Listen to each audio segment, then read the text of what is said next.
Welcome back to the ThriveIN Wabash County podcast. This week, I'm really excited because one of my passions, as you may have picked up on as you've listened to our episodes, is that I really enjoy spending time on the water, especially here in Wabash County on the Eel River and the Wabash River.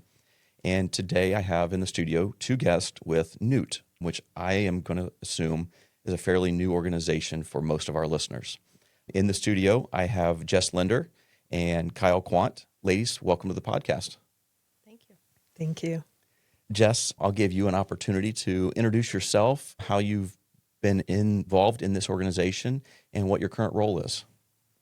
Sure. So I joined NEIWT probably about 7 years ago. I think we did the math. I was new to the industry as far as outdoor recreation goes. My husband and I had just bought an outdoor recreation business, and a board member from NEIWT and Kyle reached out wanting us to find out more about the organization, maybe join the board. So we went to a board meeting, and it just seemed like the right next step for us to just get involved with the area water trails and stewardship and what they had to offer. And for our listeners, NEIWT stands for? Northeast Indiana Water Trails. And what specifically is a water trail? That's a really good question. Kyle could probably explain better than me. So I like to refer to our water trails as the new Main Street. So it's the rivers that you're getting out on, you're passing other paddlers, you're passing people walking on the land trails, making connections that way. And so we figured because of that connection, we are water trails. I think it's a great description. And you think about what our waterways used to mean for us, especially in this area, between the rivers, and then they also had the canals, the man-made canals, which run basically right behind our studio, used to, which was to ferry goods and people, but now it's more for recreation. But that's also an economic driver for our communities, not just Wabash or Rowan or Manchester, but all across Northeast Indiana. Kyle, would you explain to us what area the NEIWT services? Yeah, so we work in the 10-county Northeast Indiana region. There are 3 watersheds that we work in, the Maumee, the Wabash, and the St. Joe Lake Michigan watershed. 566 miles of flowing water, 13 cities, towns. Yeah, so we work in a very big area, just trying to connect people with our rivers. And one of the, as I was doing a little research for this episode, one of the resources that I came across was your website, which is really, really well done. And there's a tremendous amount of information there, from calendar of events, there's maps, there were water level tables, there are links to other organizations that track that, ways to support the organization, but also then a list of people that have businesses just like yours along the water trails. Tremendous resource for our listeners. If you're new, you haven't heard of NEIWT, this would be a great place, a great first introduction to find out more information. Along that route, you at one point had a podcast, which is how I initially found you. And although it's no longer being produced with new episodes, the episodes that are out there are another great resource. And then we share in common some common guests on this podcast and on your podcast. The couple that I had on in season 1 that kayaked the entire length of the Wabash all the way down to the Mississippi. I'm sure you're familiar with them. Yeah, the Abnets, paddling Edna. That's right. Yeah, they're fantastic, and it's such a great story. Absolutely. And they spoke highly of NEIWT as well. When I shared with them that I had the idea that I would reach out to you guys in season 2, they were like, absolutely great organization, well run. So kudos to you for making it on the Abnets radar as a great organization. That's a pretty high accolade, I think. Yeah. They participate in our annual community event, and they participate every year. It's in Fort Wayne. They drive up every year, and it's a joy to see them every time. And we touch base here and there too. Yeah. So, what is that annual event that you're speaking of? Yeah, it's called the Pedal Paddle Play. It's a scavenger hunt either by river or on the land trails along the river. We try to make it educational. We try to make it fun. We have lots of awesome prizes donated by area businesses. And we have a party afterwards. So we have live music, we have food, we have other environmental organizations there. So it's just a great community event and a small fundraiser for us. Yeah. Jess, what is your current role with NEIWT? Sure. So I am the new board president as of this year. Okay.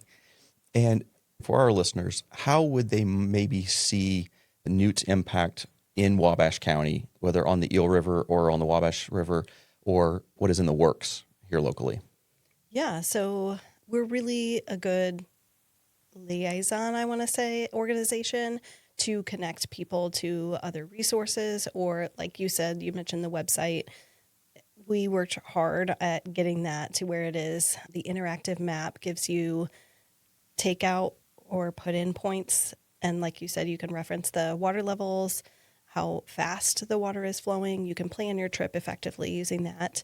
Something that's brand new that's going to happen this spring is we have a sign program. So we're going to put in 3 new signs, trailhead signs, at 3 different locations within Wabash County. And those will give the paddlers information, historical information, wildlife information, what species of fish they can find in the river in that area, and then general safety information for themselves as they're paddling and things to remember while they're on the river.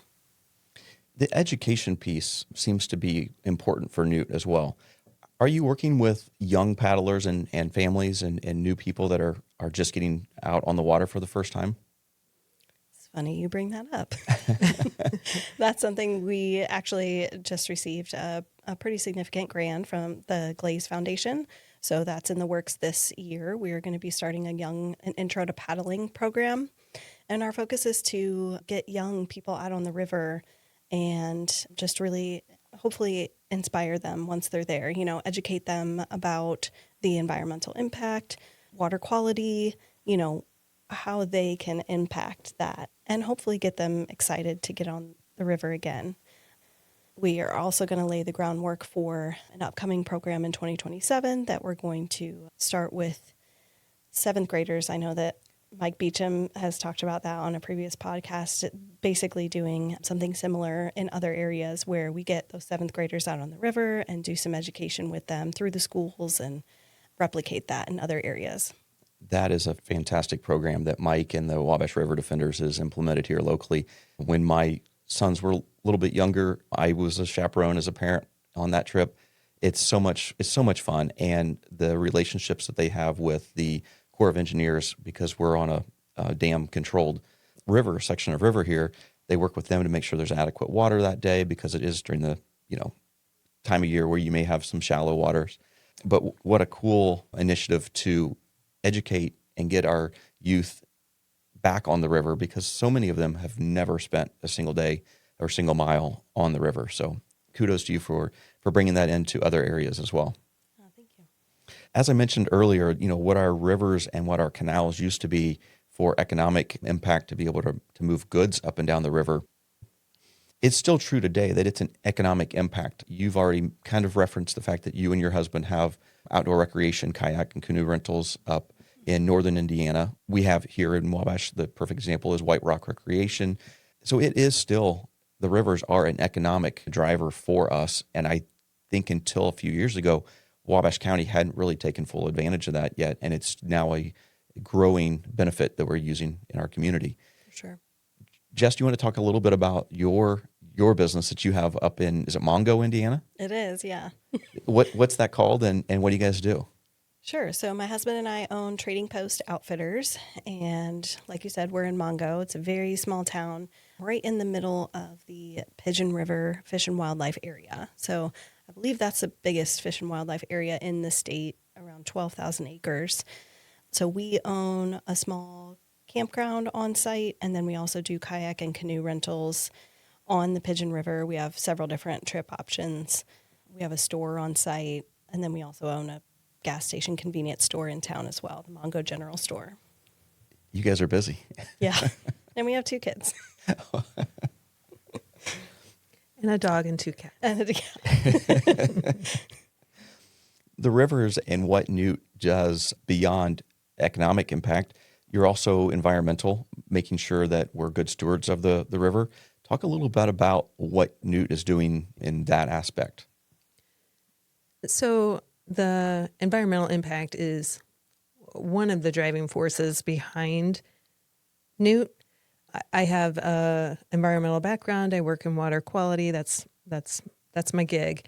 Been doing it, my whole career. So how do we get people to start caring about the rivers? Well, we get them out onto the rivers.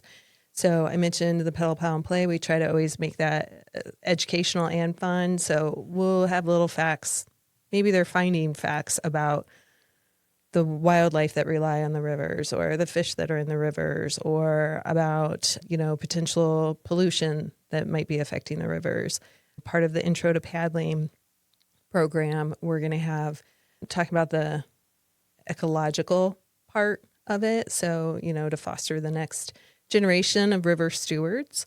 So yeah, we just try to mix that in as much as possible on our water trail signs, on our website, on our Facebook posts. While we want to get out there, get people out into nature, we also want to do that. There's a secondary purpose for that. Sure. Yeah. And then the third aspect, obviously recreation, just to get out, get active, get moving. So many times people they're at home, they're in front of a TV, iPhones, computers, whatever it is. What a wonderful way to get outside, enjoy nature. And really, there's no better way, in my mind, of getting close to nature than when you're in a kayak. I'm sure you both have, if you've spent time on the river, you know how closely you can get to wildlife if you're being quiet. Whereas if you're out hiking, you're going to make enough noise that animals are going to scurry away. But when you're on the river, I can't count the number of times that I've probably gotten within 10 or 15 yards of a deer who never knew I was there, or a bald eagle overhead, or the line of turtles on the log that's sticking out of the water, right? Low impact. You don't have to be the healthiest individual to go out there. It's not like you're running a marathon. And it can be done year-round, really, in this area, unless the river's frozen. I'm curious of some of your favorite areas to kayak or canoe. Well, if I tell you that, everyone's going to go there. Secrets. I know, secrets. Actually, the Wabash is one of my favorites. I like to go from White Bridge just east of Bluffton to J.E. Roush. You pass through Bluffton, so it's kind of fun to experience the town from the river side of it. It's so peaceful down there and all the busyness, and it helps you kind of appreciate that maybe you don't have your phone dinging in your pocket or the TV blaring behind you. And then you're passing through there's nothing. Bald eagles. You and bald eagles. Occasional bass jumping out. That is one of my favorites. And then the pigeon, but I will let Jess talk about the pigeon because that's her backyard. That's obviously my favorite. My specific trip favorite on the Pigeon River would be leaving from our backyard, the trading post, or the Mongo Dam right in town there, and then floating down to Curtis Creek Bridge. That would be on 390 East. So during that, the first 4 miles before you get to Nasby Dam, it's very wide, it's very relaxing, it's very open, so it's sunny, lots of birds. I can't tell you how many times I've seen great blue heron, deer, turtles, otters, all of it. Then you get to Nasby Dam and you portage around the dam, which in and of itself is a really cool thing to see and walk around and just explore. It's one of the last remaining V dams, I believe, in the country, maybe the state. But then you get back in, and that next section is, I love it because it's the best of both worlds. So this next section is a little bit narrower and shadier in the wooded area, and it's a little bit windier. So it's 2 different areas of the river, and again, spectacular wildlife. So yeah, that's my favorite. In that distance that you just described, all that change, what's the distance-wise? Sure. So that's 7 river miles about. If you're leisurely paddling straight through, it's about 2.5-ish hours. Sounds about right.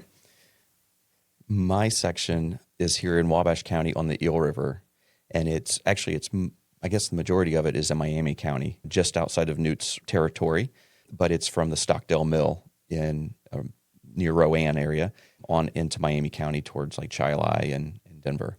It's a beautiful section. Most of it is very narrow and small.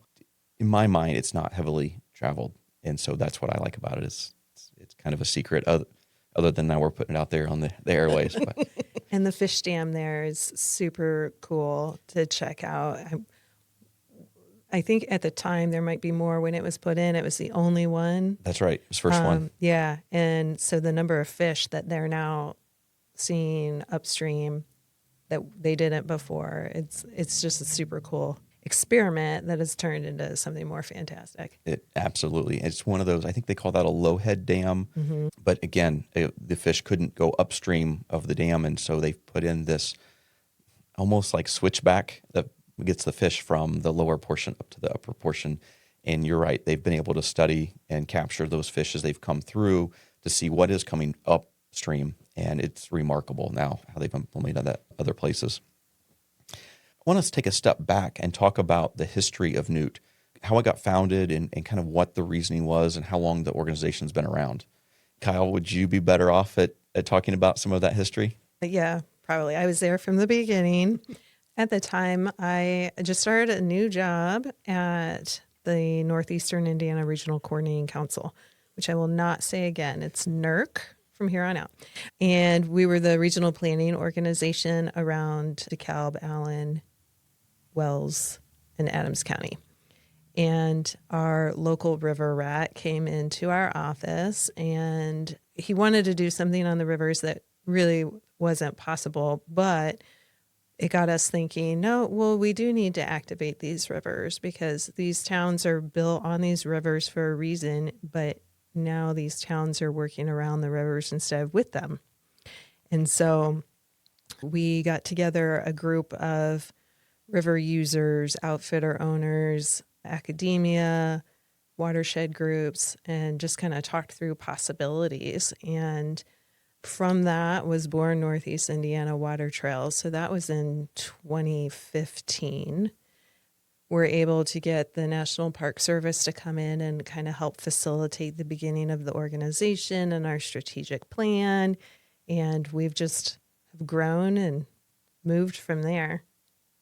So you're coming up on, you said that was 2015. So just a little over 10 years old as an organization, but already making an impact. As you mentioned, be signage coming up here in Wabash County, hopefully as soon as this summer. And I know that that's been a program you guys have been working on now for several years.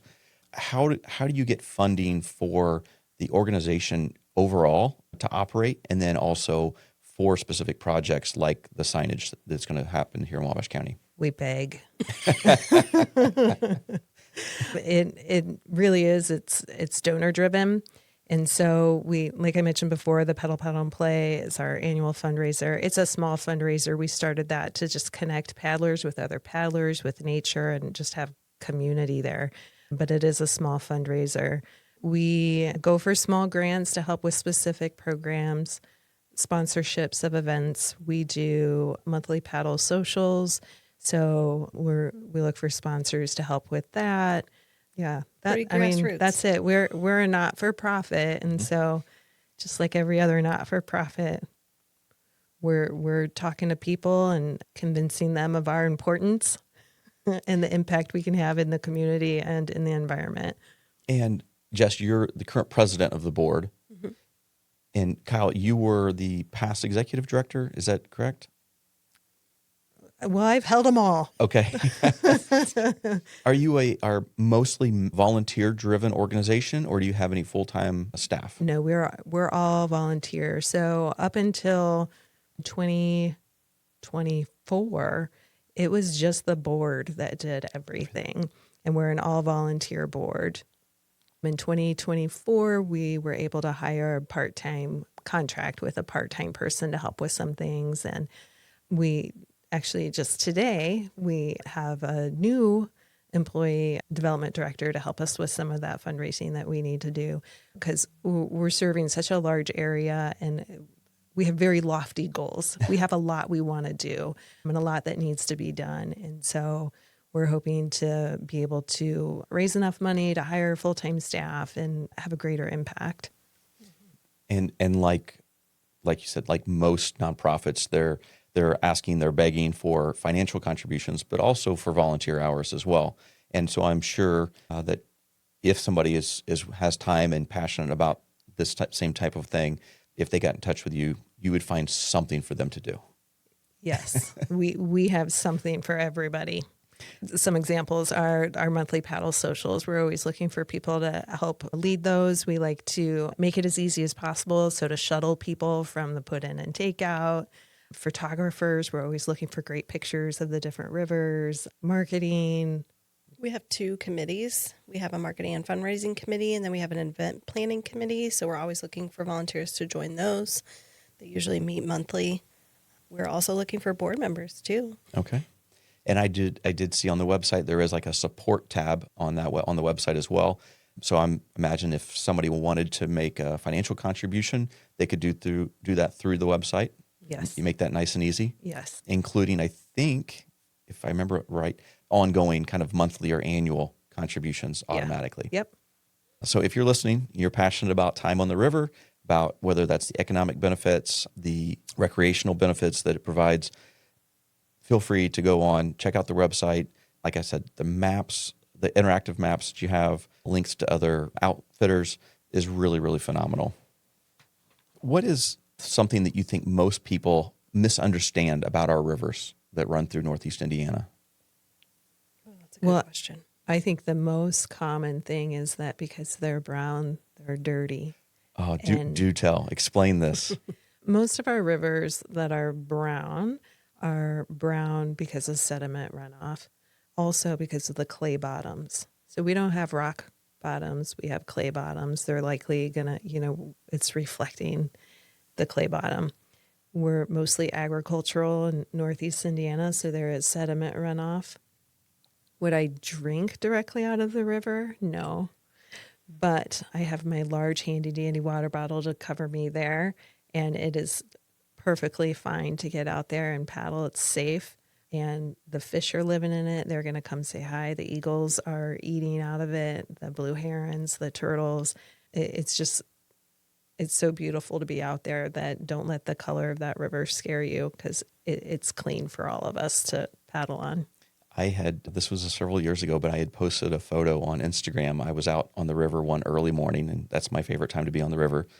And I posted on Instagram, and I had a friend from Colorado comment about, why is the water so brown? Like they were, offended by it. And I was like, well, we're not the rocky bottom like Colorado would have.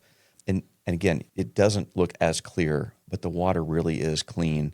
It has a lot to do with, like you said, the sediment from runoff of all of our agriculture and that clay bottom. But do not be afraid to get out there in the rivers and have some fun. Nope, you're missing out if you don't. Yep.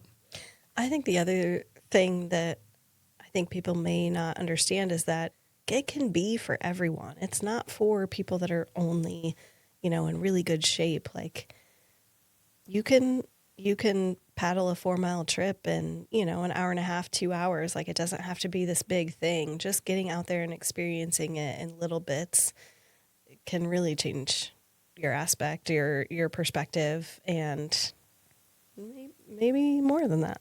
Yep. And, for it, instead of as a parent, I can think about my kids and playing their video games, and I can just put the video games away and go outside. Well, if you can get them on a kayak or in a canoe, they're not going to have their video games. And all of a sudden, it's like they're engaged and they're seeing things differently. You're getting out of a boat, they're skipping a rock, and they're making memories. You're making memories that you're going to remember for a long time. They're also learning and finding appreciation for nature that they wouldn't have had otherwise. Yeah, it really forces you to pay attention to what's around you. And yeah, every time I see something I didn't see before, Yep. When you're out on the river, do you have like a favorite animal that you're always, or anything in nature that you're like looking for? You're like, wow, I saw it again. River otters. That would be mine too. I mean, they're just like the cutest creature that lives in our river. So They're so cute. river otters. But I live in Allen County, so I stay in that area. If I, hey, I want to go paddle today, it's going to be someplace local. And I would say, since I'm not getting river otters in downtown Fort Wayne or someplace like that, although I have seen them there, it's normally the kingfisher. If I see a kingfisher, I'm like, oh, it's just the most beautiful bird to me. We have a tremendous number of eagles here along this stretch of the river. We did a New Year's Day float, and that for this year, we had actually break quite a bit of ice. In the past, we haven't had to deal with that. But I would guess we easily saw 24 bald eagles in about a 4-mile section. It's you just can't. I mean, you don't understand how big they are until you get to really see them up close. And that time of year, they're pretty aggressively looking for some food, and they're not afraid to kind of be 10, 15 feet above you in a tree limb, keeping an eye on you. So cool. Yeah, very cool. I would mention that this spring, we don't have the date nailed down. We have the Wabash River Challenge coming up, and that's actually part of it's on my favorite stretch that I mentioned earlier. So the secret's going to be out then anyway. But it's an 18-mile challenge on the Wabash River. And whenever I go on that section of river, I'm always seeing bald eagles also. And the last time I went, there was a juvenile and mom, and we just kind of followed them for probably 4 or 5 miles, and they would fly down, and then we'd come up, and then they fly down, and it was pretty magical. But the 18-mile challenge, the challenge is to do the whole 18 miles, but we have a 6-mile, a 12-mile, or you can do the whole 18-mile. Again, that's going to be in Wells County, but feeding into this area with a lot of the same wildlife that you see. Yeah. When you mentioned about pushing those eagles down the river, the blue heron around here are numerous, and I laugh because it's like they get upset, they squawk at you, but they only fly like 100 yards down the river, and you're going to bounce into them again, and they get upset and they squawk at you and they fly on. I laugh. It's so funny to watch them work, and then they finally, after you've pushed them a few times, then they fly all back upstream quite a bit, and away you go. Yeah. I know you mentioned it earlier about the number of counties that Northeast Indiana Water Trail services, but in doing the little research for this, I was kind of blown away by the number of miles of water trails, 566 miles. Yeah. That's a lot. What are we talking about there? Are we talking about the Wabash River, St. Joe? What else falls into that?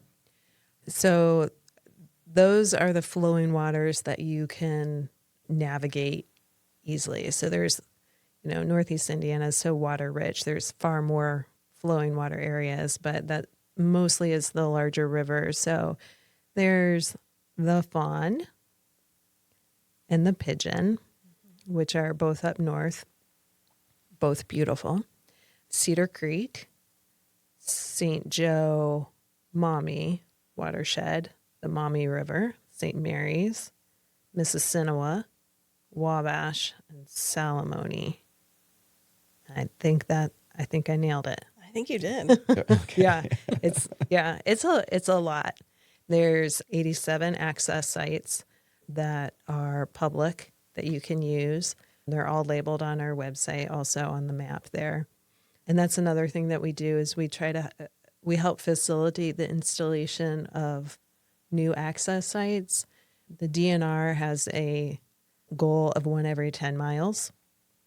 We have a goal of 1 every 7 miles because when I would take my 4-year-old out, he was not lasting 10 miles, but he'll last 7 miles.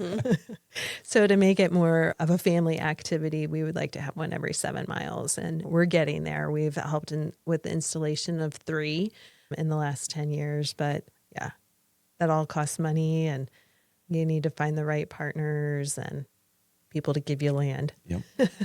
And you mentioned earlier it's 10 counties. I saw 25 villages, towns, or cities. I said 13 earlier. You better edit that out. Okay. You're right. I read 25. Yep. That's an incredible number. I mean, when we go back and we look at the economic impact that could be, that's somebody that's kayaking down the river, they get out and they want to get an ice cream or, a soda or a sandwich. That's economic dollars that could be poured into those different villages and towns and cities. And then you had 34 public parks listed. Does that mean that the waters flow through or? Yeah, they're flowing through the protected land. Okay. Yeah, so that stretch is going to be more wild than going through the towns, which experiencing all of them is just fantastic. You know, paddling through one of those towns and then through an acres preserve and then through ag and just experience it all on a 2-hour trip down the river. And you mentioned acres, and I'm glad you did. When we look at the different organizations, mostly not-for-profit organizations that are working every day really hard in this area, no organization is solving all the problems. But together, we're each doing our little part. Acres is doing their thing, and they do a phenomenal job. They were on a past episode of ThriveIN. With NEIWT, you guys are doing your thing. You got the Wabash River Defenders doing some of the cleanups that's happening here in Wabash County and how that has impacted other communities downstream, and they're wanting to do their part. And so, again, it's like as we look at Northeast Indiana, there is a lot happening, partnerships, and we're all, what we like to say, we're all in the boat rowing together in the same direction. We're not all solving all the problems, but we're each individually solving the problems that we can. So I appreciate what you guys are doing at NEIWT and the work you're doing day in and day out. Oh, thank you. Thank you. I thought we might end on some rapid fire questions. I've done this with a couple other guests, and it's kind of fun. Are you guys up for that? All right. Okay. Let me prepare. Yeah. All right. Real quick, don't have to explain. Unless if you really want to, you can, but it's more of a one-word answer. Kyle, kayak or canoe? Kayak. Jess? Kayak. For sure. We already talked about your favorite sections of water, but if you had to introduce somebody to kayaking or canoeing, where would you do that at? Pigeon. Me too. Same. Just because of it's how beautiful it is. Yeah, it's shallow also. A lot of people are afraid of falling out. Mm-hmm. And so they can see the bottom.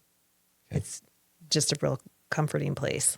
Yeah. And that first section that I was talking about, that first 4 miles, that's our beginner trip. It's just a really easy, there's not a lot of twists and turns. It's just really easy to navigate. And you probably can do that 4 miles. I don't know what the flow is up there, but you can probably, even if you're not paddling, you probably can do that in a couple hours. Yeah. Okay. About 2 hours. And that's leisurely going. So before your back starts to hurt or anything else. Yeah. And all of a sudden you're like, oh, I'm done. I want to go back. And if you have small kids, it's a great paddle. Yeah. Good. Early morning misty float or golden hour paddle? Golden hour.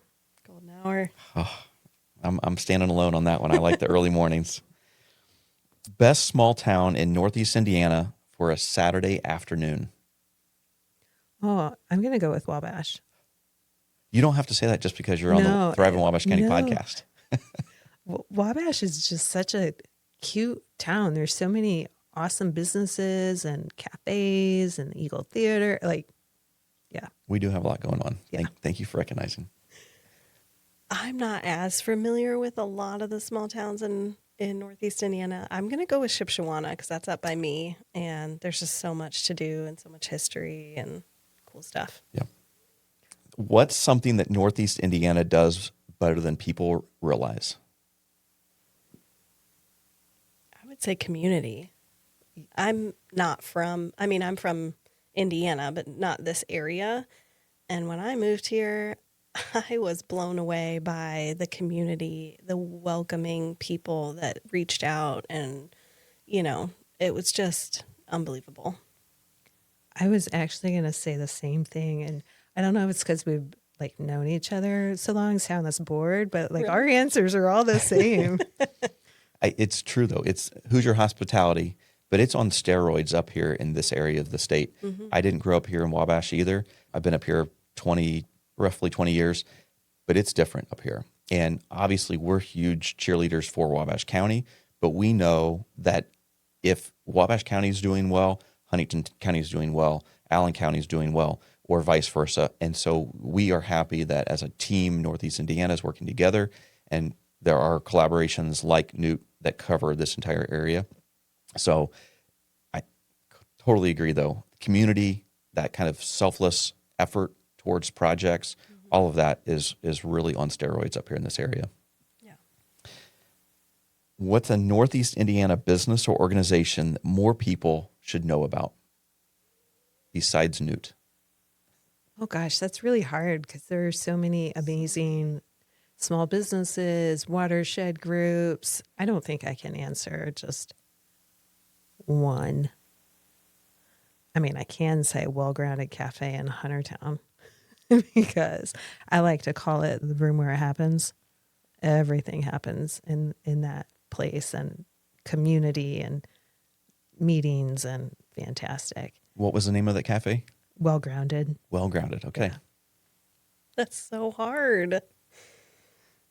Oh, what's that little coffee shop we went to? Yeah, I was love thinking about that. place. Coffee and Cream in South Milford. There's just a little small town, and the coffee shop is a nonprofit. So not only is it super cool, and they renovated it to be like very homey and welcoming, but like the prices are really great too. So that's a really cool spot. Those are two great options if you're listening and you're local to Wabash and you're like, you know what, I need a day trip. I just want to get out on a Saturday. Those sound like two fantastic day trip options to try out, including Mongo, getting up to Mongo.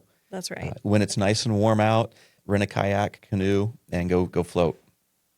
And actually, you can take almost one road and hit all of them. That's true.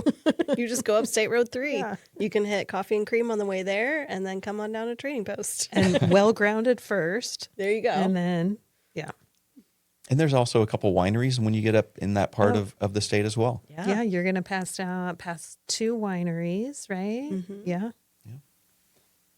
May have to get some friends together and make a little Saturday afternoon trip. Might need an Uber driver. I've got just a couple more questions to wrap up before sending you guys home. What's your favorite season in Indiana and why? Fall is beautiful. That's Jess's answer too. It's beautiful just with all the colors, and I love the fall smell. And I know it's the leaves rotting away, but it's just such a refreshing smell to me. It used to be summer for me before I got into the biz. But now it is definitely fall because not only the colors, I mean, if you can get on the rivers in the fall, you cannot pass that opportunity to do so. But also because our season is winding down in the fall, and so we get to relax a little bit. Yep. And I have to agree, the fall is the best. It's the colors, the smells, the harvest, all of it makes for a great time of year. What do you think is the biggest misconception outsiders have about Northeast Indiana or just Indiana or rural living in general? That there's only corn in Indiana. We have so much more, like the communities that we've already talked about, and the coffee shops and the wineries, and the music scene is fantastic, and all the paddling, 566 miles. Yeah, there's definitely more than corn in Indiana. Yeah, when you talked about being rural, I mean, I grew up in rural Indiana, moved to Indianapolis for several years, pretty in it in Indianapolis. And so I was used to the food and the venues and all of the things. And so I was very nervous to move back to rural Indiana. And it's just so amazing. There are still so many things to do, so many places to go, and the community, like we talked about earlier. There's lots of opportunities that people don't realize. Yeah. I also lived in Indianapolis for a while, and it served a good portion of my life, for a reason, but moving back to smaller community, and when that day-to-day drive for me is a couple minutes, that makes up for it. I can still get to Chicago or Indianapolis or Detroit for a big show or a sporting event, right? But to do that once every so often and only have to deal with the traffic, not every single day, but just when I want to, really think that rural America is on the rise because more people are finding that peace that they want in their lives, and that day-to-day is going to be more important. Yeah. In 10 years, what do you hope people are saying about our region of the country? It's the place to be. I'm hoping that more people I feel like a lot of people are moving into this region anyway. So I hope that continues to grow along with the economic development and, other things that people want to see, but also keeping that rural small town charm. Man, they have some awesome water trails. I would agree too. I feel like the investment in our communities is really picking up. It felt kind of stagnant for a while, and a bell went off and everybody heard it. So we're just doing so much to connect people with nature, to connect people with culture. So I hope that, it's the place to be because of that. Yeah. I want to thank both of you for coming into the studio and sharing about NEIWT, this fairly new organization in Northeast Indiana, what you guys are doing and how it's actually going to impact the folks here in Wabash County out in also the other 9 counties that you service. So thank you for sharing your personal stories and for volunteering your time into an organization that you're passionate about, especially us who put this podcast on as volunteers. We really, really, really appreciate when other people are pouring their time and their passion into the things that they enjoy. So thank you. Thank you for having us. We enjoyed talking to you and hope that people check us out and reach out to us. Yeah. Is there anything else that people need to know about NEIWT or activities that you have coming up over the course of the next year or two? Well, if you want to meet us and you want to learn more about us, we're having an event on Earth Day, April 22nd at Promenade Park in Fort Wayne, a night out with NEIWT. And we're going to focus on the environmental and economic impact of water trails. We're going to talk about some of the things that we're doing and ways that you can get involved. It's a free event, and that will be up on our website and social media here shortly, but you can save the date for it now. So keep an eye out for our monthly paddle socials. We hope that you'll join us on those. We try to hit as many rivers as we can each month. What else? Oh, and the paddle and play. That's always fun. And you can meet the Abnets and hear about paddling Edna there too. Mm-hmm. That's a call out to them. They have to come this year. Yes, required. Check out our website as well. Lots of great information and resources like we talked about, and our social media. We're on Facebook and Instagram, and try to get information out that way as well. Okay. Oh, and we have a bi-monthly newsletter. It's like all things paddling. It has safety information, how to choose the right boat, life jacket, different paddling techniques. It's different every month. So we try to make that as exciting as possible and as informative as possible. And it's a short read. In the past episodes of the newsletter are also on the website as well. They are. I saw that. I will link the website and also the socials and our show notes to this. And if you are following our socials, we will tag them in some upcoming posts as well. But the website is NEIWatertrails.com. But again, it'll be in the show notes. So thank you again for coming on the podcast and sharing all about Northeast Indiana water trails. Really been fun to have you in the studio. Thanks so much for having us. This was a great opportunity. This podcast is made possible by the generous support from the Lisa Gilman Investment Fund, Sandra Kunkel Trust, Mark and Amy Ford, Paperworks Industries, the City of Wabash, the Community Foundation of Wabash County, and Visit Wabash County. Until next time, I'm Adam Stakeman, and this is ThriveIN Wabash County.